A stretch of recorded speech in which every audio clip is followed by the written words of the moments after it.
আসসালামু আলাইকুম, hello my dear viewers, welcome to my YouTube channel. আমার নতুন একটি ভিডিওতে সবাইকে স্বাগতম। আশা করছি ভিডিওটা পুরোটা দেখার অনুরোধ রইল, একটা না টেনে। আজকে মূলত আমার কবুতরে একটা মাত্র বাচ্চা ফুটেছে। কবুতর জোড়াগুলো 2টা ডিম পেড়েছিল, কিন্তু একটা মাত্র ডিম থেকে বাচ্চা পেয়েছি। এটা মূলত সবসময় হয়, মাত্র একটা ডিম থেকে বাচ্চা ফোটে, আর অন্যান্য সময় দুটো থেকে বাচ্চা পাই, কিন্তু খুবই রেয়ার। এখন আর দুটো থেকে বাচ্চা পাওয়া খুবই কঠিন, আর বেশিরভাগ সময় দুটো ডিমেই ফাটিয়ে ফেলে বা দুটো ডিম থেকে একটাও বাচ্চা পায় না। কিন্তু 2 মাস যাবৎ 2টা ডিম থেকে একটা মাত্র বাচ্চা পাচ্ছি। আর মূলত আমার কবুতরের এই জোড়াটা দেখতে পাচ্ছেন, নরটা প্রচুর পরিমাণ ডিমের মধ্যে তা দিতে থাকে মারামারি করে মাদির সাথে, যার কারণে ডিমটা একটু ক্র্যাক করে দিয়েছে। এই যে দেখতে পেয়েছেন, যে ডিমটার মধ্যে হালকা পরিমাণ মল লেগে আছে, এই ডিমটাই হালকা পরিমাণ ক্র্যাক হয়ে গিয়েছে নরমাদি মারামারি করে। মনে হচ্ছে পায়ের সাথে ওদের পায়ের নখগুলো অনেক বড় বড়। তো আমি চিন্তা করছি যে পায়ের নখগুলো আবার কেটে দেবো কি না, কারণ প্রতিবারে দেখি মারামারি করলে ডিম হালকা পরিমাণ ফাটলেও সেই ডিম থেকে আর বাচ্চা ফোটে না। এটার মধ্যে কিন্তু ব্রণ এসেছে আর বাচ্চাটাও বড় হয়ে গিয়েছে। মনে হচ্ছে আর 1 সপ্তাহ আগে এরকম হালকা ক্র্যাক হয়ে গিয়েছে ডিমটা, মানে কোনো রকম একদম বোঝা যায় না, কিন্তু কাছে গেলে দেখা যায় যে অল্প পরিমাণ ফেটে আছে। তো ফেটে যাওয়ার পরে আমি অন্যান্যবার বিভিন্ন ধরনের কসটিপ এবং চুন লাগিয়ে দিয়েছিলাম, কিন্তু এতে কোনো কাজ হয় না, ডিম থেকে বাচ্চা বের হয় না, মানে ডিমের মধ্যে বাচ্চা মারাই যায়। তো এরকম করে আর কোনো লাভ হয়নি, যার কারণে আমি আর এবার কসটিপ বা চুন লাগিয়ে দিইনি, কারণ জানি যে এরকম লাগিয়ে কোনো লাভ হবে না, ভিতরে বাচ্চা মারা যাবে বা ডিম নষ্ট হয়ে যাবে। তো যেই কাজ সেটাই হয়েছে। আর এদিকে সকাল থেকে আমি দিয়েছি কবুতরকে এই খাবারগুলো। এখানে আছে ধান, গম, ভুট্টা ভাঙা এবং বিভিন্ন ধরনের কবুতরের মটর দানা, বীজগুলো, সরিষার বীজ। তো এইসব মিক্স করে দিয়েছি কবুতরকে। আর আমার কবুতরগুলো এখন ধান খেতে খুবই পছন্দ করে, তার জন্য আমি বাজার থেকে 1 কেজি ধান এনেছিলাম, সেগুলোই এই খাবারের সাথে অল্প পরিমাণ দিয়ে মিক্স করে এদের খেতে দিই এখন। আর এই বাচ্চাটা দেখতে পেয়েছেন, এটার বয়স আজকে 8 দিন হয়ে গিয়েছে। এখন মা বাবা এই খাবারগুলো খেয়ে বাচ্চাটাকে খাবার খাওয়ায়। আর এতদিন তো পিজন মিল্ক, এক ধরনের তরল জাতীয় এই দুধটা খাওয়াতো, কিন্তু যেহেতু বাচ্চার বয়স 1 সপ্তাহের উপর হয়ে গিয়েছে, তার জন্য এখন এই দানাদার খাবারগুলো খাওয়ায়। তো আমি এই কবুতরগুলোকে এরকম খাবার দিয়েছিলাম। তো এখন হলো 12টা বাজে। তো 12টার দিকে আজকে তো আমার কবুতরের বাচ্চা ফোটার কথা, তো আমি সকালের দিকে একবার এসেছিলাম যে বাচ্চা ফুটেছে কি না। তো দেখলাম যে একটা মাত্র বাচ্চা ফুটেছে, আর বাচ্চার ফোটার পর ডিমের খোসাগুলো বাইরে ফেলে রাখছে। তো সেগুলো তুলে আবার আমি এই পাত্রটার মধ্যে রেখে দিয়েছি, কারণ এগুলো আবার শুকিয়ে কবুতরের গ্রিট হিসেবে বা মুরগিকে খেতে দেবো, যাতে এরা ক্যালসিয়ামের চাহিদা পূরণ করে। আর এরা খুবই পছন্দ করে এই ডিমের খোসাগুলো গুঁড়ো করে খেতে দিলে, যার জন্য ওইখানে রেখে দিয়েছিলাম। আর এদিকে দেখুন, আমি এখন এই পাত্রটা, এই ফ্রিজটার মধ্যে কিছু পরিমাণ খাবার দিয়ে, উপরে আমার কবুতর আরেক জোড়া আছে, তো ওইটার কাছে দিয়ে দেবো খাবারগুলো, কারণ হাত দিয়ে এত উপরে খাবার দেওয়া যায় না, যার কারণে ফ্রিজের মধ্যে দিয়ে উপরে দিয়ে দিই। আর ডিমের খোসাগুলো আমি সাইডে রেখে দিয়েছি যাতে শুকিয়ে যায়। ওই সাইডে হালকা পরিমাণ রোদ আসে সকাল 10:30 থেকে 11টার মধ্যে।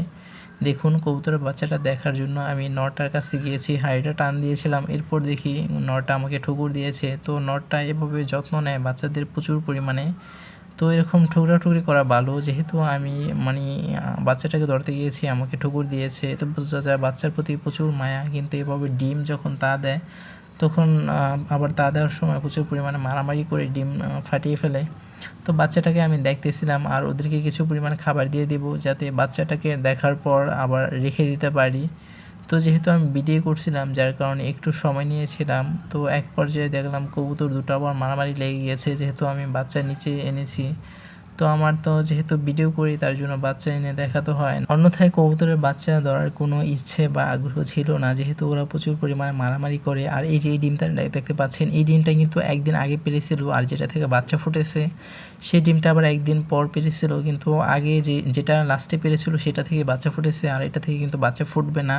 আমি একদিন আগেই দেখেছি, মোবাইলে টর্চ লাইট জ্বালিয়ে দেখলাম যে ভিতরে বাচ্চাটা মারা গিয়েছে, যেহেতু এখানে হালকা পরিমাণ ক্র্যাক হয়েছে, মনে হচ্ছে এদের পায়ের নখ দিয়ে ফাটিয়ে ফেলেছে কোনো রকম, মানে এত সামান্য পরিমাণ ফাটিয়েছে। তো যদি বাচ্চা মারা যায় তাহলে কি একটা অবস্থা দেখুন, প্রতিবারই এরকম হয়। তো এবার তো একটা বাচ্চা ফুটেছে, আর অন্যান্যবার 2টা ডিমেই এরকম ফাটিয়ে ফেলে। তো অনেকে বলেন যে জোড়া পরিবর্তন করতে, আসলে জোড়া পরিবর্তন করে দিয়েছিলাম, পরে দেখি অন্য জোড়া দেওয়ার পরে দেখি নরমাদি আবার প্রচুর পরিমাণে মারামারি লাগে। আর আমার তো খাঁচা বেশি নেই যে আলাদা করে রেখে দেবো, তারপর কয়েকদিন পর একসাথে রাখবো।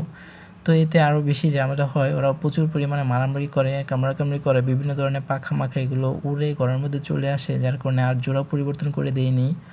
তো আমি আস্তে আস্তে ডিমটা ফাটিয়ে দেখলাম যে ডিমের মধ্যে বাচ্চা কতটুকু বড় হয়েছে। তো দেখুন বাচ্চাটা কিন্তু অনেকটাই বড় হয়ে গিয়েছে, আর মনে হচ্ছে 4 থেকে 5 দিন হলে ডিম থেকে বাচ্চাটা বের হতো। এই যে বাচ্চাটার চোখ, নাক সব কিছুই হয়ে গিয়েছে, মানে চোখ তো ফোটে না জানি, কিন্তু ঠোঁট, মুখ এগুলো সবগুলোই ভালোভাবে দেখা যাচ্ছিল। শুধু ডিমের কুসুমের যে অংশটা, যেটা পেটের মধ্যে যায়, সেটা শুকায়নি, আর হালকা পরিমাণে একটা স্মেল আসছিল, পচা স্মেল, যার কারণে আমি ডিমটা আর পুরোপুরি খুলবো না, এতটুকু করেই দেখালাম ভিডিওটা। তো এরপর আমি এই ডিমের হালকা কিছু পরিমাণ এগুলো কিন্তু শুকনো হয়ে গিয়েছে, ডিমটা ভেতর থেকে শুকিয়ে গিয়েছে, যেহেতু এটা তা দিচ্ছিল বাবা মা প্রচুর পরিমাণে। তো বাচ্চাটা তো মারাই গেল, আরও আগেই মারা গিয়েছে 4-5 দিন আগে। তো এখন এই ডিমটা আমি পুরোটা না খুলে একটু বড় পলিথিন দিয়ে পেঁচিয়ে তারপর ময়লার ঝুড়িতে ফেলে রাখবো। তো আমি এরকম করে দেখাচ্ছিলাম, আর আমার উপরে কবুতর জোড়াগুলো বাচ্চাটার জন্য পাগল হয়ে গিয়েছে, ওরা প্রচুর পরিমাণে মারামারি করছে নর-মাদি। যে দেখতে পাচ্ছেন আমি মোবাইলটা উল্টা করে ধরেছিলাম, যার কারণে আমি মনে করেছিলাম যে নরটাকে আলাদা করে দেব। পরে দেখলাম না, নর আলাদা করে লাভ নেই, এরা আবার একসাথে মারামারি করবে। তো আমি তখন দাঁড়িয়ে দাঁড়িয়ে দেখলাম যে কোনটা মারামারি করে, এদেরকে পাশে থাকলে পরে আমি আবার একটু মানে মারামারি যাতে না করে তার জন্য এদেরকে আমি গোসল করিয়ে দেবো একটু পরে, আর এগুলো আজকে আমি পরিষ্কার করে দেব। তো দেখুন বাচ্চাটা কিন্তু অনেকটাই বড় হয়ে গিয়েছে। আশেপাশে প্রচুর পরিমাণে নয়েজ হচ্ছে, কারণ আমরা যেখানে থাকি এখানের 2-1টা বাড়ির পরেই অনেক বড় একটা বাজার আছে। তো এই বাজারে প্রচুর পরিমাণ মানুষ আসে বাজার করতে, যার কারণে অনেক চিল্লাচিল্লি, অনেক নয়েজ হচ্ছিল। তো কী করার, ভিডিওটা এডিটিং করার সময় নয়েজটা কমিয়ে দেবো আমি, কোনো সমস্যা হবে না। আর এদিকে দেখুন এই বাচ্চাটাকে আমি ঠোঁটটা বের করার জন্য চেষ্টা করেছিলাম। তো আমি মনে মনে ভেবেছিলাম বাচ্চাটা আমার জীবিত আছে কি না, তো আসলে তা নয়, জীবিত নেই। জীবিত থাকলে এই বাচ্চাটা একদিন আগে ফুটতো, এই বাচ্চাটার আগের দিন। তো যাই হোক, এই বাচ্চাটার দেখুন, এই বাচ্চাটা একটু বড় ছিল, যেহেতু এই ডিমটা একটু বড় ছিল, যার কারণে বাচ্চাটাও মনে হচ্ছিল বড় হতো। তো দেখুন, তো এরকম দেখলে খুবই খারাপ লাগে, কারণ ডিমের মধ্যে বাচ্চা হয়ে গিয়েছে, তারপরে নরমালি মারামারি করে একটু পরিমাণ ডিমটা ফাটিয়ে ফেলছে, এরপর আর বাচ্চাটা মারা গিয়েছে। তো কিছু করার নেই, সবাই ভালো থাকবেন। ভিডিওটা ভালো লাগলে পাশে থাকতে পারেন। আল্লাহ হাফেজ।